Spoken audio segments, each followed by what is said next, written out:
জুলাই বিপ্লবে নেতৃত্ব দেওয়া ছাত্র জনতার নতুন একটি রাজনৈতিক দল আত্মপ্রকাশ করতে যাচ্ছে। দল ঘোষণার আগে আগামী 15ই ফেব্রুয়ারির মধ্যে সরকার থেকে পদত্যাগ করতে যাচ্ছেন অন্তর্বর্তীকালীন সরকারের তথ্য উপদেষ্টা নাহিদ ইসলাম, যুব ও ক্রীড়া উপদেষ্টা আসিফ মাহমুদ। আর আগামী জুন মাসে পদত্যাগ করতে পারেন সরকারের আরেক উপদেষ্টা মাহফুজ আলম। দেশের বেসরকারি উক্তি দৈনিক পত্রিকার বেদনে এই তথ্য জানানো হয়েছে। প্রতিবেদনে বলা হয়েছে, নতুন দল প্রথমে আহ্বায়ক কমিটি ঘোষণা করবে। কমিটির সদস্য সচিব হতে যাচ্ছেন নাহিদ ইসলাম। ছাত্রদের নতুন দলের গঠনতন্ত্রের কাজ চলমান রয়েছে বলে জানা গেছে।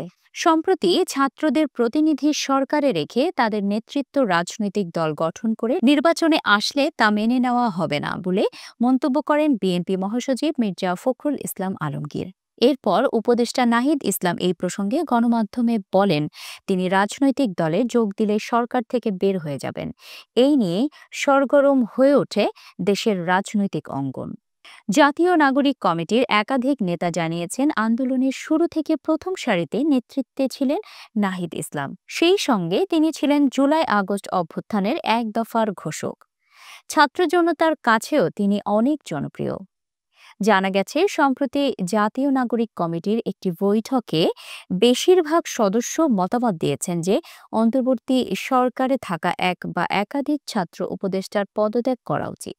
সাধারণ মানুষের কাছে যেসব ছাত্র উপদেষ্টার গ্রহণযোগ্যতা বেশি, তাদের পদত্যাগ করে নতুন রাজনৈতিক দলে যুক্ত হয়ে নেতৃত্বে আসা প্রয়োজন। জাতীয় নাগরিক কমিটির কেন্দ্রীয় যুগ্ম আহ্বায়ক আরিফুল ইসলাম আদিব গণমাধ্যমকে বলেন, জুলাই গণ অভ্যুত্থানে শহীদ, আহত এবং জনতার আকাঙ্ক্ষা হচ্ছে অভ্যুত্থানে যারা নেতৃত্ব দিয়েছেন তারা সরকার থেকে পদত্যাগ করে নতুন রাজনৈতিক উদ্যোগে নেতৃত্ব দেবেন।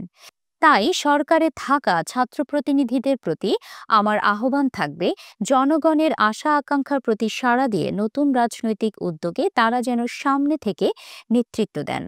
তবে ছাত্র উপদেষ্টাদের কে বা কারা পদত্যাগ করবেন তা চূড়ান্ত হয়নি উল্লেখ করে জাতীয় নাগরিক কমিটির মুখপাত্র সামান্তা শারমিন বলেন, এসব বিষয় নিয়ে আলোচনা চলছে, তবে একটি বিষয়ে চূড়ান্ত সিদ্ধান্ত হয়েছে, যারা সরকারে থাকবে তারা রাজনৈতিক দলে যুক্ত হতে পারবে না।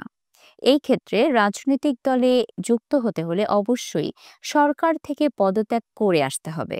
আগামী 15ই ফেব্রুয়ারির মধ্যে দল ঘোষণা করতে চায় গণ অভ্যুত্থানে নেতৃত্বদানকারী শিক্ষার্থীদের সংগঠন জাতীয় নাগরিক কমিটি ও বৈষম্য বিরোধী ছাত্র আন্দোলন। নতুন দল ঘোষণার আগে 24 দফার ইশতেহার তৈরিতে কাজ করছে তারা।